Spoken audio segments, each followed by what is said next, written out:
दुनिया के सबसे बड़े न्यूज सेंटर से ये है बीबीसी ग्लोबल इंडिया। नमस्कार, मैं हूं नेहा भटनागर। हर सप्ताह ग्लोबल इंडिया में हम लेकर आते हैं वो खबरें जो जुड़ी हैं आपसे, तो महसूस कीजिए हमारे साथ खबरों की धड़कन। ग्लोबल इंडिया में इस बार चीन में तियाननमेन चौक विरोध प्रदर्शन के पूरे हुए 25 साल, कितना बदला है 2.5 दशक में चीन। क्यों अहम है पाकिस्तान की एनक्यूएम पार्टी के नेता अल्ताफ हुसैन की लंदन में गिरफ्तारी। ग्लोबल इंडिया में इनके अलावा आप देखेंगे एमएफ हुसैन के उन आखिरी 9 पेंटिंग्स की लंदन में प्रदर्शनी जो लक्ष्मी मित्तल के परिवार ने कमीशन की थी।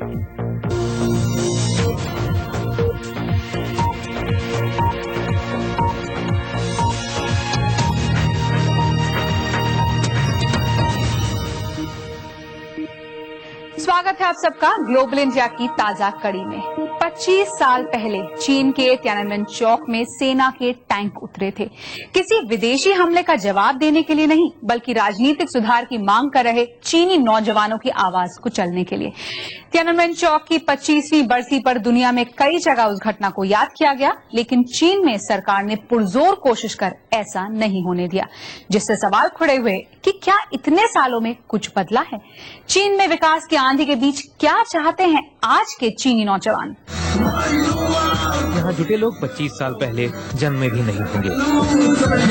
एक म्यूजिक फेस्टिवल में आए बीजिंग के छात्रों की इस पीढ़ी के पास 25 साल पुराने अतीत के बारे में सोचने से ज्यादा जरूरी है अपने वर्तमान को जीना, भविष्य की योजना बनाना। वो अच्छा जीवन जीना चाहती है और जितनी भी आजादी है उसका आनंद लेना चाहती है। 25 साल पहले भी बीजिंग की सड़कों पर नौजवान जुटे थे, पर वो नौजवान अलग थे। उन्होंने निहत्थे चीन की शक्तिशाली सेना को ललकारा था।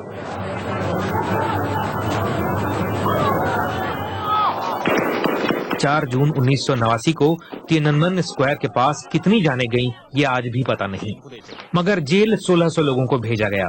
इनमें मजदूर झांग बाओकुन भी थे, जिन्होंने विरोध कर रहे छात्रों का साथ दिया था। हम साधारण लोगों की ओर से कोई नहीं बोला। प्रदर्शन आयोजित करने वाले एक नेता को केवल 4 साल की सजा मिली, क्योंकि उसके संपर्क अच्छे थे। झांग अब दोबारा संघर्ष कर रहे हैं एक सामान्य जिंदगी जीने के लिए, मगर उनके एक साथी मियाओ डेशुन आज तक सलाखों के पीछे हैं। उन दिनों को याद करते हुए मियाओ के साथी डोंग शेंगकुन भावुक हो जाते हैं। वो यादें आज भी मन को भारी कर देती हैं। हमने जो किया हमें उसका अफसोस नहीं। आज समाज बहुत भौतिकवादी हो गया है। जिन लोगों ने जान दी वो इसके लिए नहीं दी। हम उन्हें केवल इसलिए नहीं भुला दें कि आज हम अच्छी स्थिति में हैं। चीन आज बेशक बेहतर स्थिति में है, मगर अमीरी ही नहीं बढ़ी, अमीर गरीब की खाई भी बढ़ी है, भ्रष्टाचार भी, सरकार के प्रति अविश्वास भी। आज दुनिया में चीन की कामयाबी की कहानी की चर्चा होती है, मगर चीन के लोग इस कामयाबी की कीमत जानते हैं। उनकी जिंदगी रोजाना संघर्ष से कम नहीं। ऐसे में कुछ युवा एक अलग चीन बनाने की कोशिश कर रहे हैं, शहर के लोभी जीवन को ठुकराकर, राजनीति से दूर रहकर। वे तियाननमेन को दोहराना नहीं चाहते। वे आजादी, लोकतंत्र, समानता चाहते थे, पर उनका रास्ता विद्रोह का था। हमारी सोच सकारात्मक है। हम दूसरों की आलोचना कर बेहतर समाज नहीं बनाना चाहते। तियाननमेन के 25 साल बाद की इस पीढ़ी को पता है कि उसे क्या नहीं मिल सकता, मगर इनमें ऐसे भी हैं जिन्हें सरकार की उस सरगम पर थिरकना मंजूर नहीं जो अंधाधुंध विकास के धुन पर रची जा रही है। BBC report. चीन में स्थिति और भारत चीन रिश्तों पर और बात करने के लिए स्टूडियो में हमारे साथ हैं लंदन की वेस्टमिंस्टर यूनिवर्सिटी में पॉलिटिक्स और इंटरनेशनल रिलेशंस के head of department doctor Divyesh Anand. स्वागत है आपका हमारे कार्यक्रम में। सबसे पहले यही जानना चाहेंगे कि तियाननमेन स्क्वायर को 25 साल हो गए, लेकिन अब भी दमन की, सेंसरशिप की खबरें आती रहती हैं। कई लोग मानते हैं कि तरक्की तो हुई चीन में, लेकिन आजादी अब भी नहीं है। वो इसलिए नहीं क्योंकि चीन गवर्नमेंट ने पूरा फोकस किया इकोनॉमिक डेवलपमेंट पे। उन्होंने सोचा कि जितना इकोनॉमिक डेवलपमेंट लाएंगे तो एक मिडिल क्लास की ग्रोथ होगी। वो मिडिल क्लास को पता होगा कि उनको अगर पैसे चाहिए तो उनको सरकार की बातें माननी होगी। तो उन्होंने पॉलिटिकल रिफॉर्म नहीं लाया, सिर्फ ये लाया इकोनॉमिक डेवलपमेंट। एक और चीज जिसमें चीन की सरकार काफी कामयाब रही है उस प्रोपोगंडा में। उन्होंने प्रोपोगंडा किया कि जो 1989 में जो लोग लड़ रहे थे, युवक लोग और बाकी लोग, वो लोग एक उग्रवादी थे, मतलब टेररिस्ट वर्ड नहीं यूज किया उन्होंने कहा, लेकिन वो रेबल थे। वो इमेज उन्होंने काफी यूथ को दिया है और सेंसरशिप के थ्रू। लेकिन चीन की सरकार आज भी डरती है। अगर चीन की सरकार इतनी कॉन्फिडेंट होती इस चीज के बारे में, वो लोगों को फ्रीडम थोड़ा बहुत देती कि ठीक है कोई बात नहीं, तुम्हें क्रिटिसाइज करना कर लो, लेकिन हम ग्रोथ ला पाएंगे। उन्होंने नहीं किया। वेरी फैक्ट वो इतना दबा करके रखते हैं, यानी वो अंदर से पता है, डर है कि लोग को अगर फ्रीडम देंगे तो वो लोग फ्रीडम मांगेंगे, डेमोक्रेसी मांगेंगे। आप अक्सर चीन जाते रहते हैं, आपका किस तरह का अनुभव रहा है वहां?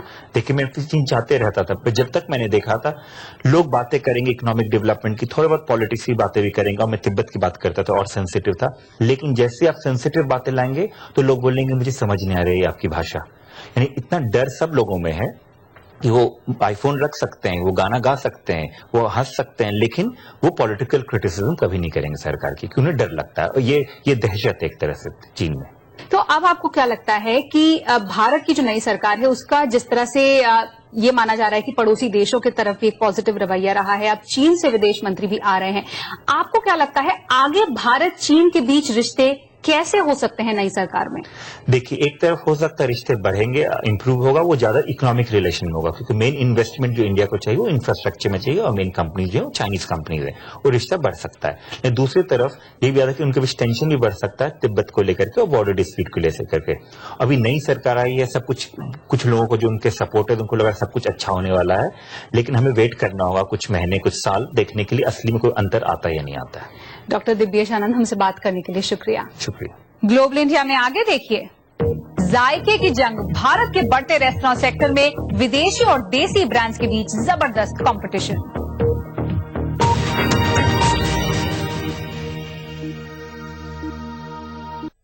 लंदन में बीबीसी ब्रॉडकास्टिंग हाउस से आप देख रहे हैं ग्लोबल इंडिया। पाकिस्तान की मुत्तहिदा कौमी मूवमेंट पार्टी यानी MQM के नेता अल्ताफ हुसैन को हाल ही में लंदन में पैसों की धोखाधड़ी के मामले में गिरफ्तार किया गया। 80 के दशक से MQM पाकिस्तान की राजनीति में बड़ा नाम रही है।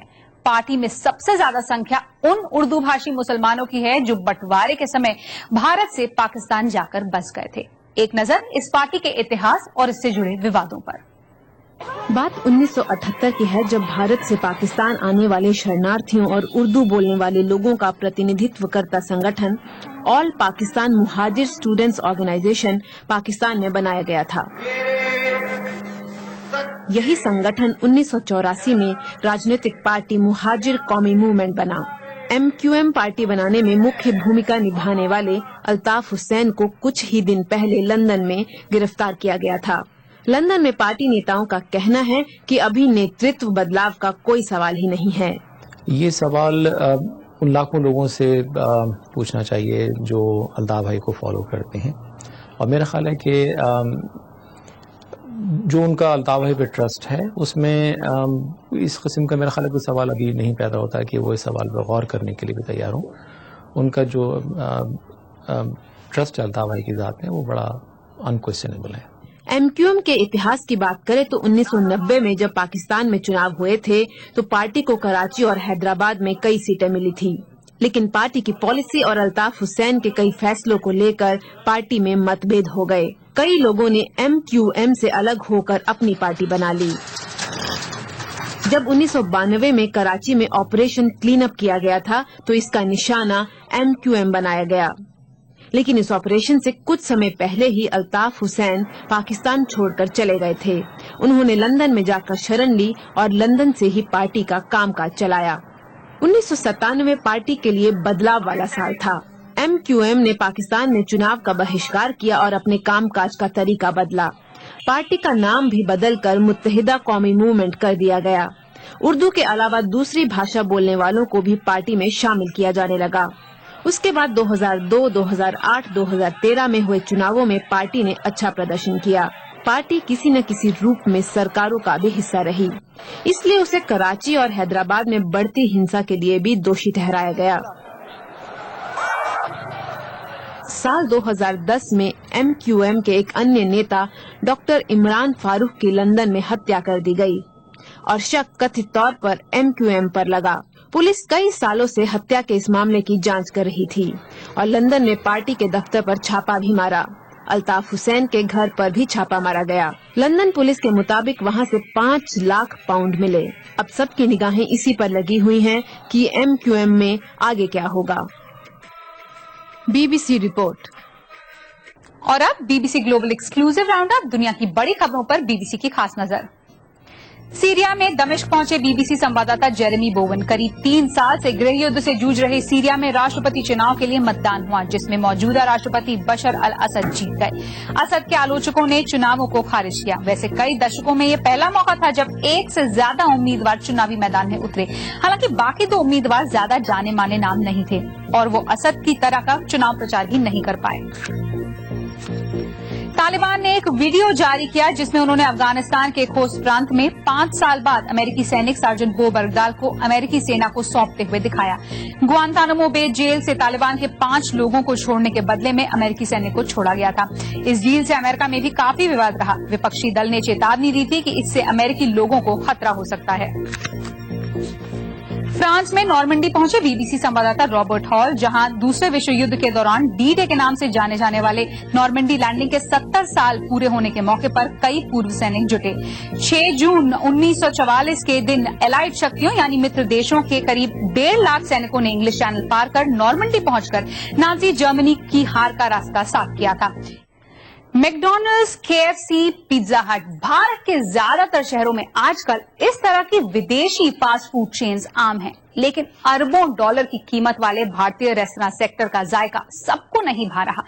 अंतर्राष्ट्रीय कंपटीशन से कुछ देसी रेस्तरां का कारोबार कम हुआ तो कुछ टक्कर भी दे रहे हैं। जब भारत में मैकडॉनल्ड जैसे अंतर्राष्ट्रीय फास्ट फूड ब्रांड आना शुरू हुए थे तो निरोलास जैसे पुराने मशहूर देसी रेस्टोरेंट चेन का कारोबार बुरी तरह प्रभावित हुआ। कई बार मैनेजमेंट और काम करने का तरीका बदला। अब निरोलास ने 90 में से 58 ब्रांच बंद कर दी हैं और कंपनी अब मुनाफे की तरफ लौट रही है। निरोलास के ब्रांड को हर दिल्ली वाला पहचानता है, चाहे आपकी बर्थडे पार्टी हो या पहली डेट। निरोलास ने आपकी जिंदगी को जरूर छुआ होगा कि ये ब्रांड कभी खत्म नहीं होगा। भारत में बड़े अंतर्राष्ट्रीय ब्रांड्स के आने से तकरीबन $2.5 अरब के इस सेक्टर में देसी विदेशी दोनों तरह की कंपनियों को कारोबार करने के तरीके बदलने पड़ रहे हैं। झटपट तैयार होने वाला फास्ट फूड बेहद पॉपुलर हो रहा है और फिलहाल लोगों को यही पसंद है।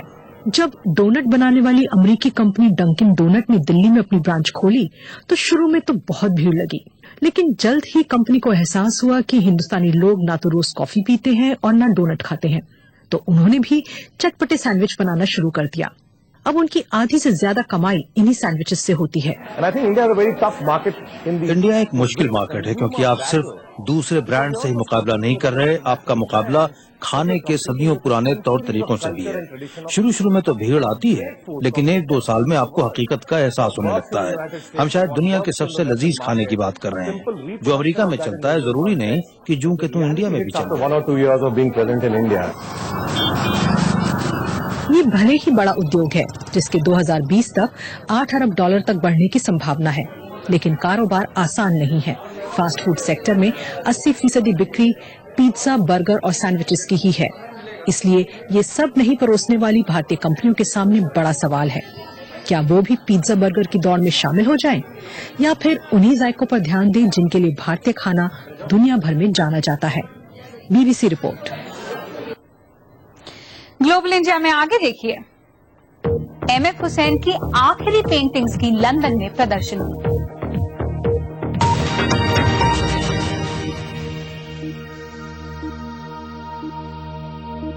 आप देख रहे हैं ग्लोबल इंडिया, मैं हूं नेहा भटनागर। मिस्र की ममीज का रहस्य हजारों सालों से बरकरार रहा, लेकिन अब ब्रिटिश म्यूजियम में मिस्र की 8 ममीज के राज खुल रहे हैं। CT स्कैन के जरिए ताबूत के अंदर पट्टियों में बंधे शव के बारे में ऐसी जानकारियां मिली जो पहले कभी नहीं पता थी। उनकी उम्र, खान पान, बीमारियां और मौत के कारण ये सब पहली बार पता चल रहे हैं। मिस्र के पिरामिडों के ये सील बंद ममी हजारों सालों में कभी खोले नहीं गए हैं, लेकिन अब शोधकर्ता देख पाएंगे कि इनमें बंद लोग आखिर कैसे थे। हम अब तक ममी को ऐसे ही देखते रहे हैं, उनके खोल में, लेकिन सीटी स्कैन के जरिए ताबूत ही नहीं, पट्टियों के भीतर से भी शरीर देख सकेंगे। ये 40 साल की एक महिला का शरीर है जिन्हें जेवरों के साथ दफनाया गया था। 4000 सालों में पहली बार ताबूत के अंदर देखना संभव हो सका है। अगर भावनात्मक रूप से देखें तो आप इन स्कैन्स के जरिए लोगों की और करीब आते हैं। आप उन्हें एक व्यक्ति के रूप में पहचान पाते हैं जो कभी जीवित थे, जैसे आज हम हैं। शरीर पर लेप लगाने के काम में कई बार गलती भी होती थी। इस आदमी का सिर लेप लगाने के दौरान गिर गया था, जिसे छड़ों के सहारे लगाया गया, जो हरे रंग में दिख रहे हैं। इस शोध का मकसद ताबूत में बंद लोगों को जानना है। एक लिहाज से तो मम्मी को वापस जीवन में लाने की कोशिश है ये। BBC report. Football world cup शुरू होने में बस कुछ ही दिन रह गए हैं। फैंस पर फुटबॉल फीवर चढ़ना शुरू हो चुका है। 12 जून से ब्राजील में शुरू होने वाले फुटबॉल वर्ल्ड कप से पहले हम दिखा रहे हैं उन चुनिंदा शहरों की झलक जहां मैच खेले जाएंगे। हमारी खास पेशकश फुटबॉल सिटी में इस बार ब्राजील का मशहूर शहर रियो डी जेनेरो। ब्राजील का रियो शहर फुटबॉल के रोमांच के लिए पूरी तरह से तैयार। 13 जुलाई सारी दुनिया के फुटबॉल प्रेमियों की निगाहें इस मराकाना स्टेडियम पर होंगी, जहां वर्ल्ड कप फाइनल खेला जाना है और यहां लोग ब्राजील को जीतते देखना चाहते हैं।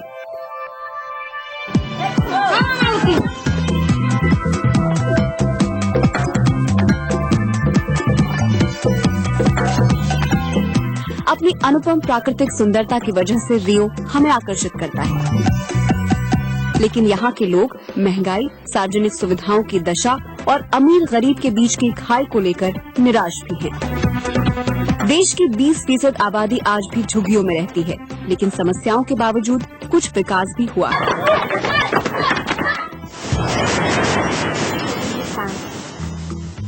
कोंडाल की इस मुखौटा फैक्ट्री में रियो कार्निवल की तैयारियां जोरों पर हैं। यहाँ दिख रहे मुखौटों में देश के कुछ चर्चित चेहरे नजर आ रहे हैं, कुछ हूबहू तो कुछ काल्पनिक।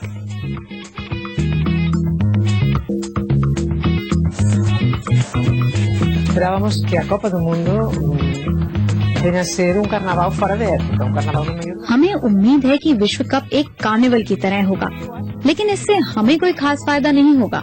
हम ब्राजील के खिलाड़ियों के मुखौटे बनाना चाहते थे, उनकी बिक्री भी खूब होती, लेकिन कॉपीराइट की वजह से खिलाड़ी हमें ऐसा करने की अनुमति नहीं देंगे। कॉपीराइट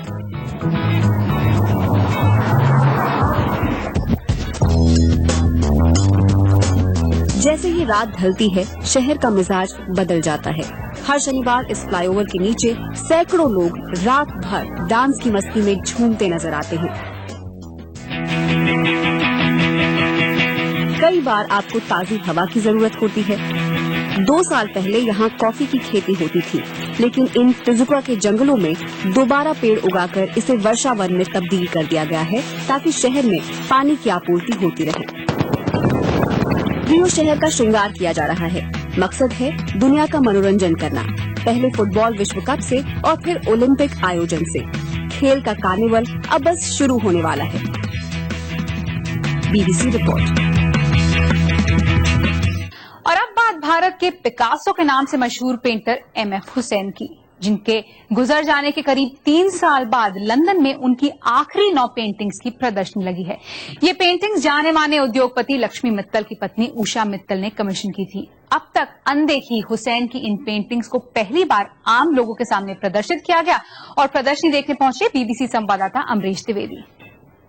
लंदन का मशहूर विक्टोरिया और एल्बर्ट म्यूजियम, जहां आजकल विश्व प्रसिद्ध पेंटर मकबूल फिदा हुसैन की आखिरी 9 पेंटिंग्स की प्रदर्शनी चल रही है। ट्रिप्टिक यानी त्रिभंग शैली में बनाई गई इन पेंटिंग्स को हुसैन साहब ने भारतीय सभ्यता का नाम दिया है। हुसैन की कल्पना की इस सभ्यता गाथा में सृष्टि के जनक, संरक्षक और संहारक के रूप में ब्रह्मा, विष्णु, महेश से लेकर प्राचीन, मध्यकालीन और आधुनिक भारतीय इतिहास की घटनाओं का बेहद कलात्मक और सुंदर चित्रण देखने को मिलता है। इस प्रदर्शनी के जरिए भारतीय इतिहास और संस्कृति के प्रति हुसैन के योगदान को दर्शाया गया है। उनकी ये आखिरी सीरीज दिल को छूने वाली है। कई पेंटिंग्स में उनकी धर्मनिरपेक्ष समझ की झलक मिलती है। कला को समर्पित अपने लंबे जीवन काल में हुसैन साहब ने भारत और भारतीयता को अपने निराले अंदाज में समझा था। उनकी इन पेंटिंग्स में बादशाह अकबर के काल की ऐतिहासिक झांकी है तो सम्राट अशोक के दौर की राजनीतिक धार्मिक परिस्थितियों का चित्रण भी है। महारानी विक्टोरिया के समय के गुलाम भारत की सच्चाइयां हैं तो गांधी के नेतृत्व में लड़ी गई जंगे आजादी के साथ साथ नेहरू, सुभाष, विवेकानंद भी यहाँ मौजूद हैं। इन चित्रों में होली का उल्लास है तो तुलसी की पूजा भी, और पति की लंबी आयु की कामना करती स्त्रियों की नदी आरती का संगीत भी इनमें सुना जा सकता है। हम दोनों हर पैनल पे डिस्कस करते थे, बट विजुअलाइजेशन एंड इम्प्लीमेंटेशन उन्हीं का था। और वो ये फिनिश करने के बाद वो पुरानी हिस्ट्री पे जाना चाहते थे, मुगल पीरियड, अशोका पीरियड और उससे भी पहले। बहुमुखी प्रतिभा के धनी हुसैन साहब ने इन चित्रों में भारतीय नृत्य शैलियों को विशेष स्थान दिया है। अदाकारा माधुरी दीक्षित के नृत्य कौशल के प्रशंसक रहे हुसैन ने एक पेंटिंग में कथक की मुद्रा में माधुरी को दिखाया है तो साथ में मशहूर बैले नर्तक उदय शंकर और केरल की कथकली नृत्य शैली पर फिल्म बनाने वाले शाजी एन करुण को भी उकेरा है। इस तरह से उन्होंने भारत की सभ्यता यात्रा में नृत्य और संगीत के महत्व का बखान किया है। लेकिन राजाओं महाराजाओं की जिंदगी पर कूची चलाने वाले हुसैन सभ्यता कथा के असल नायक यानी आम लोगों को नहीं भूले। सामान्य लोगों की जिंदगी, उनके दुख दर्द, राग विराग और रोजमर्रा की आपाधापी को उन्होंने कैनवस पर वैसा ही महत्व दिया जैसे कि पत्थरों की भाषा में कही गई अजंता, एलोरा और खजुराहो, कोणार्क की कहानी को। हुसैन साहब भारतीय सभ्यता और संस्कृति को उभारने वाले ऐसे 96 पैनल्स बनाना चाहते थे, लेकिन साल 2011 में उनके निधन से उनकी ये इच्छा अधूरी रह गई। Amrish Dwivedi, BBC, London. फिलहाल लंदन में BBC ब्रॉडकास्टिंग हाउस से ग्लोबल इंडिया की टीम को अनुमति दीजिए। नमस्कार।